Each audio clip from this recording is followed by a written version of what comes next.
প্রত্যেকদিন সকালে ঘুম থেকে উঠেই নাস্তায় কি বানাবো, বাচ্চার টিফিনে কি দিব, আবার সন্ধ্যার নাস্তায় কি দিব, এইটা যে আমার কাছে কত কষ্টের একটা কাজ। আমি পুরো মাসের জন্য এই কাজটা একবারে গুছিয়ে রাখি।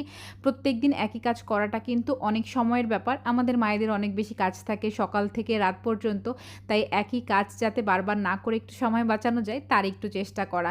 ফুডপোর্ট বিডি থেকে আমি বেশ কিছু খাবার নিয়েছি। এখানে ফ্রোজেন মোমো নিয়েছি, রোল নিয়েছি, সমোচা নিয়েছি এবং এখানে কিন্তু খুব মজার একটা পরোটা নিয়েছি। পরোটা তো আমি সকালেই ভেজে খেয়ে ফেলেছি। আপনাদের সাথে ভিডিওতে শেয়ার করলাম।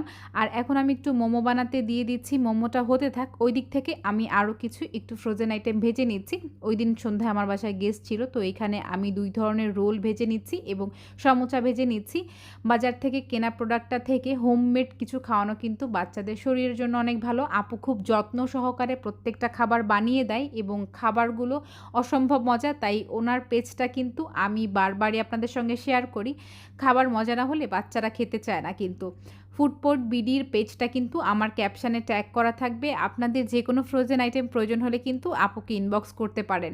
এদিক থেকে কিন্তু আমার মোমোটাও হয়ে গিয়েছে। মোমোর সাথে কিন্তু আপু খুব মজার একটা চিলি অয়েল দিয়েছে। মোমোটা আমার মেহেরিমা খুবই পছন্দ করে। আপনাদের কাছে কেমন লেগেছে অবশ্যই কিন্তু একটা কমেন্ট করে